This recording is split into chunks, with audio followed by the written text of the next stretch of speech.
क्या रंग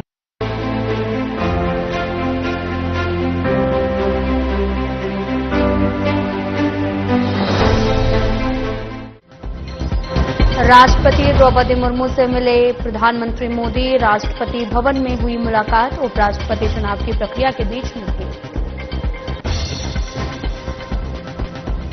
ग्रेटर कैलाश पहुंची सीएम रेखा गुप्ता। जनसेवा केंद्र का किया लोकार्पण। सांसद बासुरी स्वराज और विधायक शिखा राय रही उपस्थित। सांसद बासुरी स्वराज का बयान। आयुष्मान भारत योजना पर बोली सांसद। कहा, दिल्ली इस योजना से पहले थी वंचित।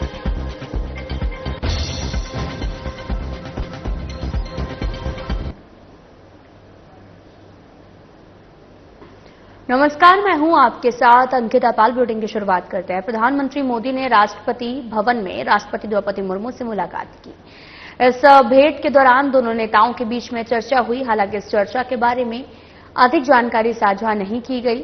पीएम मोदी और राष्ट्रपति के बीच में यह मुलाकात ऐसे समय में हुई है जब भारत के अगले उपराष्ट्रपति के चुनाव को लेकर प्रक्रिया औपचारिक रूप से शुरू हो गई है। चुनाव आयोग ने 1 अगस्त को उपराष्ट्रपति पद के लिए चुनाव कार्यक्रम की घोषणा की। चुनाव आयोग के अनुसार उपराष्ट्रपति पद के लिए मतदान 9 सितंबर को कराया जाएगा।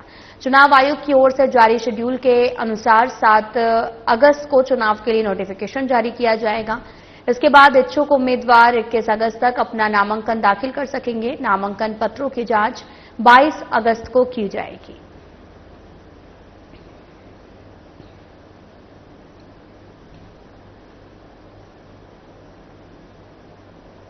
सीएम रेखा गुप्ता ने ग्रेटर कैलाश विधानसभा क्षेत्र में जनसेवा केंद्र का लोकार्पण कर जनसेवा के लिए समर्पित किया है और इस मौके पर सीएम रेखा गुप्ता ने कहा कि यह केंद्र प्रधानमंत्री नरेंद्र मोदी के सेवा और सुशासन के संकल्प को साकार करते हुए आम जनता की समस्याओं के समाधान, केंद्र और राज्य सरकार की योजनाओं की जानकारी, जरूरतमंदों को त्वरित सहायता पहुंचाने का प्रभावी माध्यम बनेगा। बीजेपी की डबल इंजन सरकार अंतिम पंक्ति के नागरिक तक विकास, सेवा और अधिकार समयबद्ध रूप से पहुंचाने के लिए संकल्पबद्ध है और इस अवसर पर सांसद बासुरी स्वराज और स्थानीय विधायक शिखा राय की गरिमामयी उपस्थिति रही है।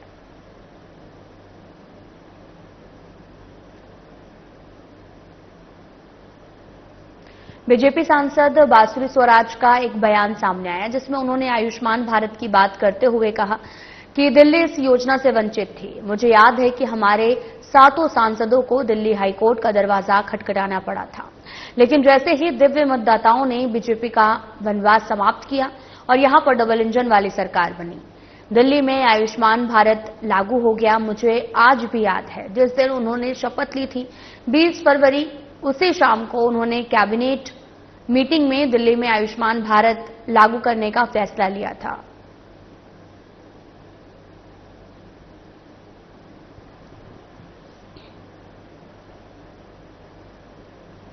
दिल्ली सरकार के शिक्षा मंत्री आशीष सूद ने कहा कि आत्मा राम सनातन धर्म कॉलेज के 66वें स्थापना दिवस पर कहा कि इस कॉलेज से जुड़कर मैं सचमुच गौरवान्वित महसूस कर रहा हूं। आप आगे बढ़ें, देश समाज के जिम्मेदार नागरिक बने, इसके लिए मेरी शुभकामनाएं आपके साथ हैं। NFRI NAC की रैंकिंग, NIRF की रैंकिंग में ऑल इंडिया 5 रैंकिंग वाला, और मैं अपने आप को बहुत गौरवान्वित महसूस करता हूं इस कॉलेज से जुड़े होने के नाते। और ज्ञानतोष जी जो यहाँ के प्राचार्य हैं, यहाँ की सारे प्रशासन ने इस कॉलेज को नई ऊंचाइयों तक पहुंचाए। यहाँ के छात्र अपनी भूमिका अदा करते समय देश और समाज के प्रति जिम्मेदार नागरिक बने, इसके लिए मेरी शुभकामनाएं। A++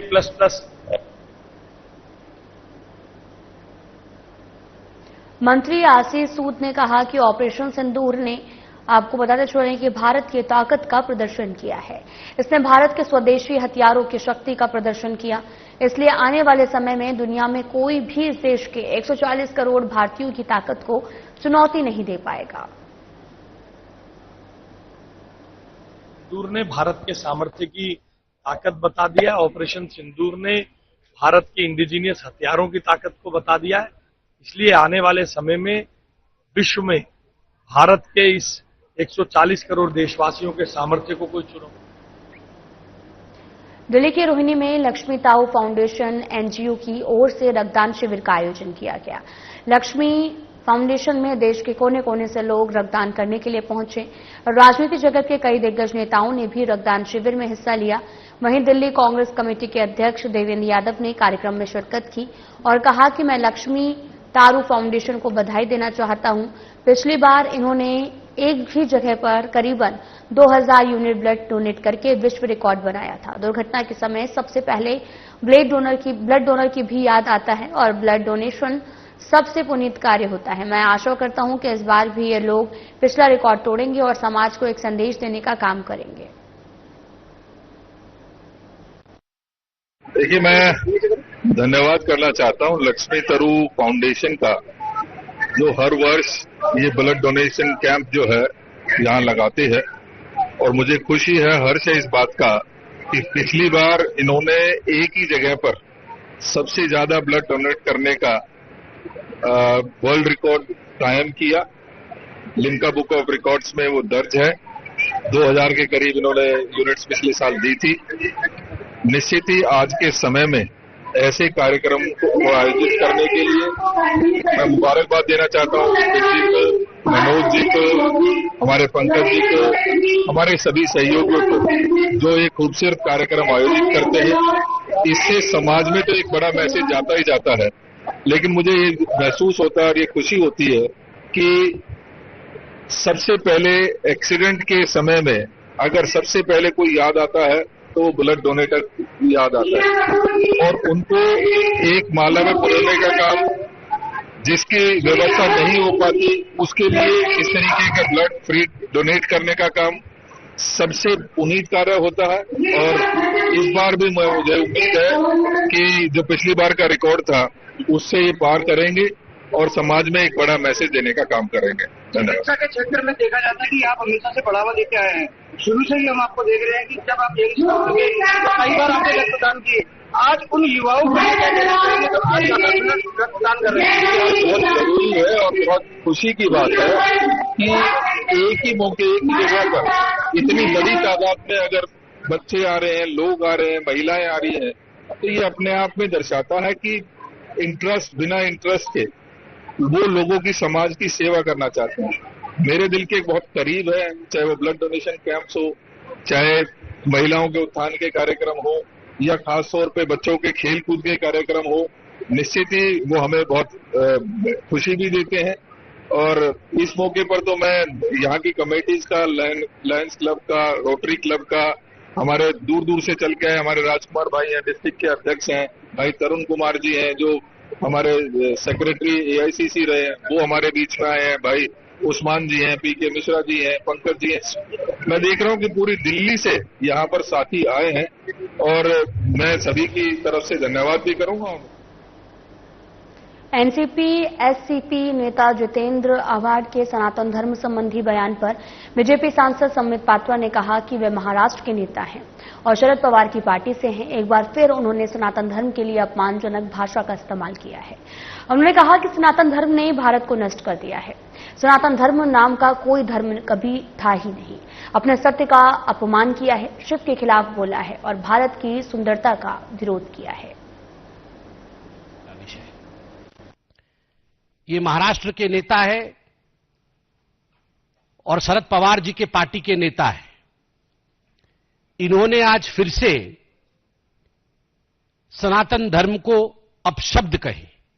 इन्होंने कहा सनातन धर्म ने भारत को बर्बाद कर दिया है। सनातन धर्म नाम का कोई धर्म ही नहीं था। क्या अर्थ होता है सनातन का? जो सदा सर्वदा था और जो सदा सर्वदा रहेगा, तो चिरंतन है, जो सत्य है वही सनातन है। सत्यम शिवम सुंदरम, वही सनातन है। आपने सत्य को गाली दी, आपने शिव के विरुद्ध में कहा, आपने हिंदुस्तान की सुंदरता के विरोध में कहा, जिस सुंदरता में सबके लिए सम्मान है। मैं आज जितेंद्र आव्हाड जी के इस स्टेटमेंट के ऊपर आदरणीय शरद पवार जी और उनकी सुपुत्री सुप्रिया सुले, जो कि सांसद भी है, उनसे पूछना चाहता हूं कि क्या यह पार्टी की लाइन है? या केवल यह जितेंद्र आव्हाड जी का व्यक्तिगत बयान है? क्या यह उनके पार्टी का बयान है या केवल जितेंद्र आव्हाड जी का बयान है?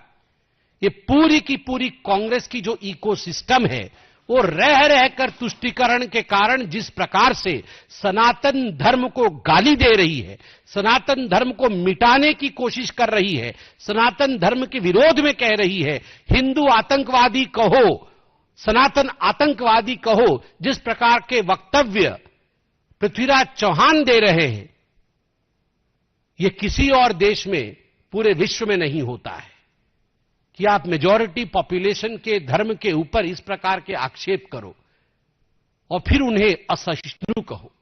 हम सहिष्णु और हम सनातनी हैं, तभी केवल प्रेस कॉन्फ्रेंस के माध्यम से अपने विरोध को जताते हैं। आप सोचिए, यदि आपने ऐसा ही कहा होता कि इस्लाम अलग है और मुस्लिम अलग है, जैसे आपने सनातन अलग है, हिंदू अलग है कहा है, तो प्रेस कॉन्फ्रेंस के माध्यम से जवाब नहीं दिया जाता। कौन सहिष्णु है और किस प्रकार से देश में व्यवहार करना चाहिए, मुझे लगता है ये शरद पवार जी और सुप्रिया सुले जी जितेंद्र आव्हाड जी से पूछें। पश्चिमी दिल्ली का जनकपुरी बहुचर्चित डिस्ट्रिक्ट सेंटर है, जहां एक तरफा फ्लाईओवर नजफगढ़ से तिलक नगर जाने वाले रास्ते पर स्थित है। इस फ्लाईओवर की मरम्मत का कार्य आज यानी कि 2 अगस्त से शुरू हो गया है और इस कारण ट्रैफिक विभाग ने आम जनता के लिए एडवाइजरी जारी की है। पुलिस ने जानकारी दी है कि अगले 1 महीने तक मरम्मत का कार्य को लेकर जनकपुरी फ्लाईओवर के यातायात पर पूरी तरीके से प्रतिबंध लगाया गया है और ये फैसला यात्रियों की सुरक्षा और फ्लाईओवर की स्थिति को सुधारने के लिए लिया गया है।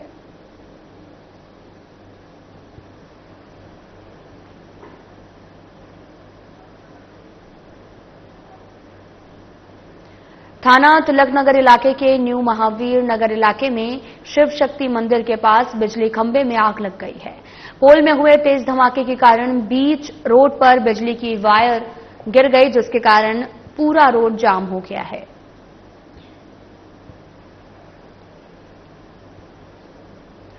तो वहीं दिल्ली पुलिस की क्राइम ब्रांच की टीम ने एक ऐसे हत्याकांड में सफलता पाई है जिसमें एक महिला ने अपने हेस्टशीटर पति की हत्या की साजिश रचकर शव को फेंक दिया गया और पुलिस को गुमराह करने के लिए झूठी गुमशुदगी की रिपोर्ट दर्ज कराई गई। हरियाणा के सोनीपत जिले के गनौर थाना क्षेत्र में यह हत्या बीते वर्ष 5 जुलाई को हुई थी, जिसमें अलीपुर के हेस्टशीटर प्रीतम प्रकाश की हत्या कर शव को एक नाले में फेंक दिया गया था। पुलिस ने मृतक की पत्नी सोनिया और उसकी प्रेमी रोहित को गिरफ्तार किया है।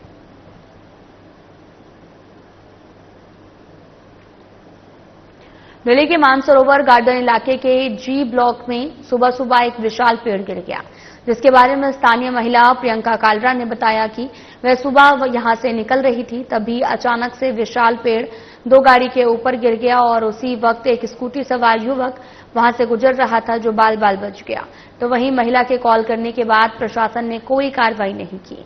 वहीं इस हादसे के बाद पेड़ बिजली के तारों पर पड़ा हुआ है।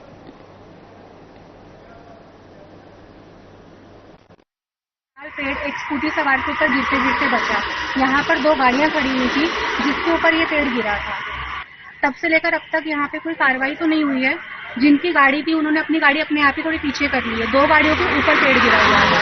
गाड़ियों को इतना ज्यादा नुकसान नहीं हुआ, पर उसका शीशा टूट गया है और यहाँ का पूरा लोड, ये देखिए पूरी तारों के ऊपर टहनियों का लोड आ रहा है, जिसकी वजह से यहाँ पे जान माल की हानि होने का खतरा है। पर अभी तक प्रशासन सो रहा है, अभी तक कोई भी यहाँ पे कार्रवाई नहीं की गई है। कृपया करके इस पे जल्द से जल्द कार्रवाई करवाई जाए। धन्यवाद। थाना पश्चिमी बिहार ईस्ट इलाके में एक कार चालक ने ऑटो का शीशा तोड़ दिया है। ऑटो चालक संजय ने बताया कि कार और ऑटो में कोई टक्कर नहीं हुई है। मैंने ऑटो साइड पर लगाया, फिर कार चालक ने फोन छीना और मैंने फोन छीनने का विरोध करा तो 1000 रुपए की डिमांड करने लगा। वजह पता करने की कोशिश की गई तो ऑटो का शीशा तोड़कर भाग गया।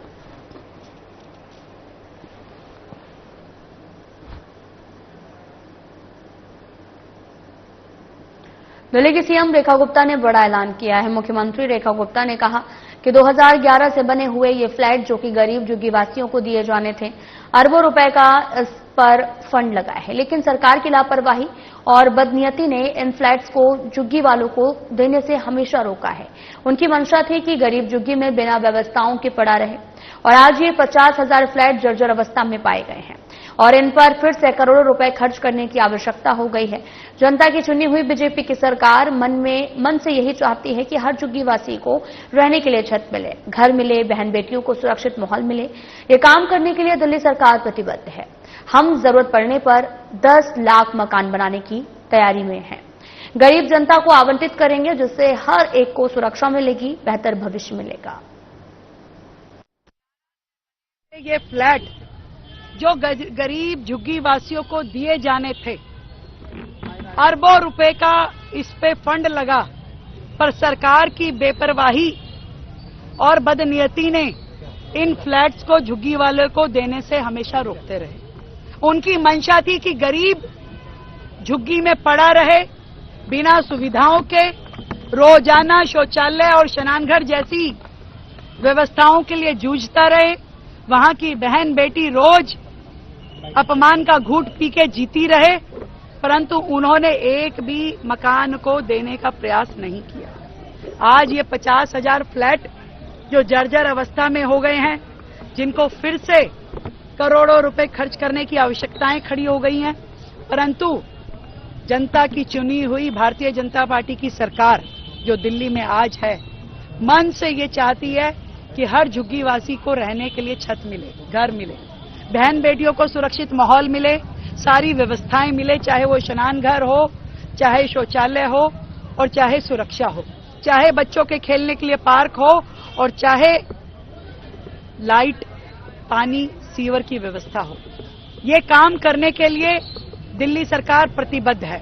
आदरणीय प्रधानमंत्री नरेंद्र मोदी जी के विजन और उनकी कही हुई बात कि हर गरीब को घर मिलेगा, उसको काम करते हुए उस विषय के लिए हम दिन रात काम कर रहे हैं। हर वो संभव प्रयास जो झुग्गी वालों के लिए मकान देने के लिए हो सकता है वो हम कर रहे हैं। हमारी पूरी टीम, हमारे सारे अधिकारी, हमारे मंत्री, हम सब लोग लगे हैं।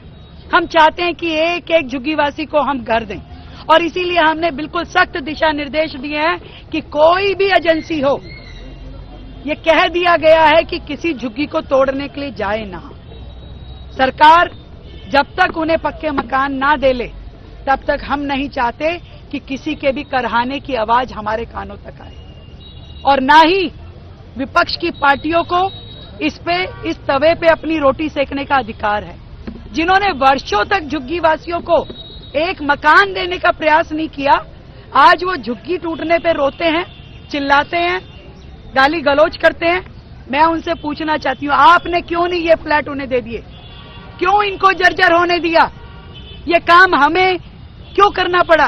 क्या आप हमारा इंतजार कर रहे थे कि भाजपा की सरकार आएगी और वो गरीबों को मकान देगी? दिल्ली में लगभग 10 लाख लोगों को मकान दिए जाने की आवश्यकता है, जो हमें लगता है ये तो फिर भी 50,000 मकान है। हम जरूरत पड़ेगी तो हम 10 लाख मकान भी बनाने की तैयारी करेंगे और गरीब जनता को देंगे। किसी को भी बारिश में भीगने के लिए, ठंड में कांपने के लिए या शौचालय स्नान घर के लिए घूमने के लिए नहीं छोड़ेंगे। हर एक को सुरक्षा मिलेगी, हर एक को बेहतर भविष्य मिलेगा। दिल्ली सरकार ने झुग्गियों को लेकर एक बड़ा आदेश जारी किया, जिसको लेकर दिल्ली के सीएम रेखा गुप्ता ने कहा कि दिल्ली की कोई भी झुग्गी बिना पुनर्वास के नहीं हटाई जाएगी। गरीबों के सम्मान और अधिकार की रक्षा के लिए हमारी सरकार ने एक बड़ा कदम उठाया है, संवेदनशील निर्णय लिया है। रेलवे, डीडीए समेत सभी संबंधित विभागों को स्पष्ट निर्देश दिए गए हैं। जब तक पुनर्वास की पूर्ण वैकल्पिक और मानवीय व्यवस्था नहीं हो जाती है, तब तक राजधानी में किसी भी झुग्गी को न तोड़ा जाए। माध्यम से इस मंच से ये बताना चाहती हूं कि दिल्ली की एक भी झुग्गी बिना उन्हें पक्के मकान दिए हुए हटेगी नहीं। हम उन्हें रोजगार भी देंगे, हम उन्हें स्किल भी देंगे, हम उन्हें घर भी देंगे। अगर पॉलिसी में बदलाव करने की जरूरत होगी तो पॉलिसी में बदलाव भी करेंगे। पर मेरे नेता, देश के प्रधानमंत्री नरेंद्र मोदी जी ने कहा है कि लोगों को वहीं मकान मिलेगा तो उनको मकान मिलेगा। कैबिनेट सहयोगी आशीष सूद और सांसद योगेंद्र चंदोलिया ने सुल्तानपुर स्थित DDA DUSIB flat site A3 का निरीक्षण किया है और पूर्ववर्ती सरकारों की उदासीनता और दुर्भावनापूर्ण नीतियों के चलते 2011 से तैयार ये फ्लैट सालों तक वीरान पड़े रहे। अरबों रुपए खर्च होने के बावजूद भी इन्हें झुग्गीवासियों को नहीं सौंपा गया। प्रधानमंत्री मोदी के सबके साथ सबका विकास के संकल्प से प्रेरणा लेते हुए हमारी सरकार 50,000 फ्लैट्स का नवीनीकरण कर रही है, जिनमें बिजली, पानी, शौचालय, सीवर और बैंक, बार जैसी जो सुविधाएं हैं वो उपलब्ध कराई जाएंगी। और हमारा लक्ष्य है कि दिल्ली के झुग्गीवासियों को सुरक्षित, स्वच्छ और गरिमामय जीवन मिले।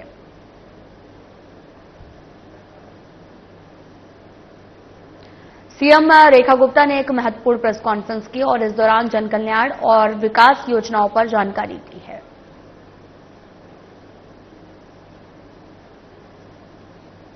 विधानसभा सत्र 4 अगस्त से शुरू होगा, जो कि 8 तारीख तक चलने वाला है और पहली बार दिल्ली के इतिहास में दिल्ली विधानसभा अब ई विधानसभा होगी, पेपरलेस होगी। ये अपने आप में बहुत बड़ा कार्य है, जिसको इतने छोटे समय में हमने दिल्ली विधानसभा के लिए पूरा किया।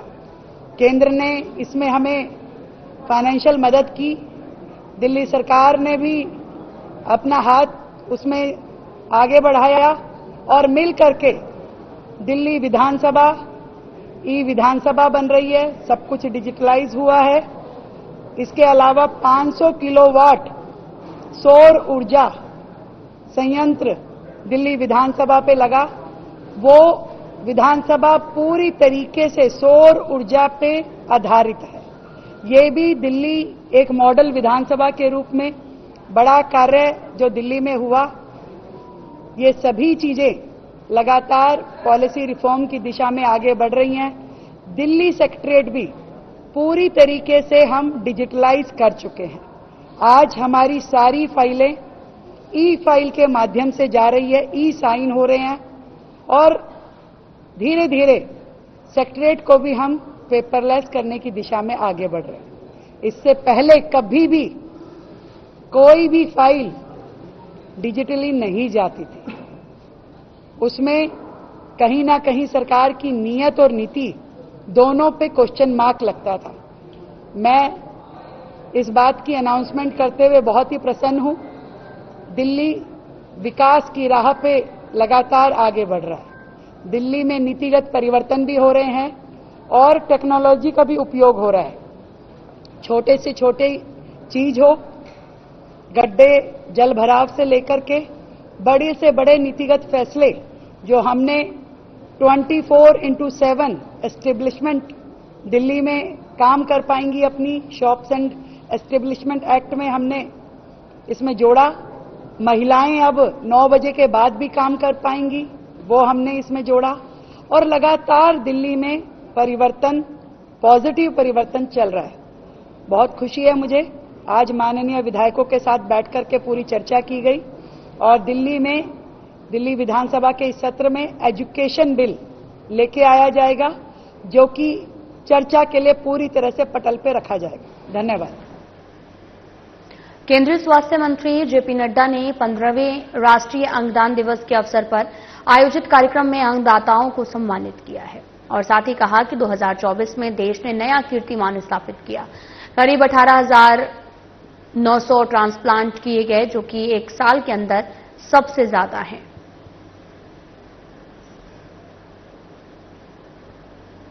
राष्ट्रपति भवन स्थित प्रसिद्ध अमृत उद्यान 16 अगस्त से 14 सितंबर तक के लिए जनता के लिए खुला रहेगा।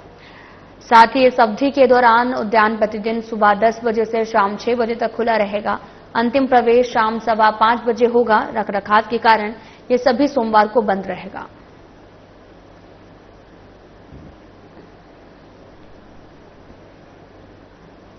तो वहीं चुनाव आयोग ने बूथ स्तर के अधिकारियों का पारिश्रमिक दोगुना कर दिया है और साथ ही मतदाता सूची तैयार करने और पुनरीक्षण कार्य में शामिल बीएलओ पर्यवेक्षकों का पारिश्रमिक भी बढ़ा दिया है।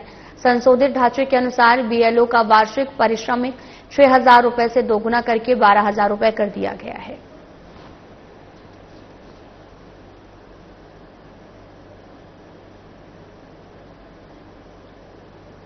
पीतमपुरा में पावन शिव पुराण महाकथा आयोजित की गई और इस अवसर पर बतौर मुख्य अतिथि सीएम रेखा गुप्ता ने शिरकत की और कहा कि पावन शिव पुराण महाकथा में सहभागिता एक अत्यंत दिव्य और शांति प्रदान करने वाला अनुभव रहा। यह हमें सिखाता है कि धर्म, तप, करुणा और न्याय से जुड़कर हम कैसे अपने जीवन और समाज दोनों को दिशा दे सकते हैं। भगवान शिव से प्रार्थना करती हूं कि उनकी कृपा हम सभी पर सदैव बनी रहे। फिलहाल बुलेटिन में इतना ही। नमस्कार।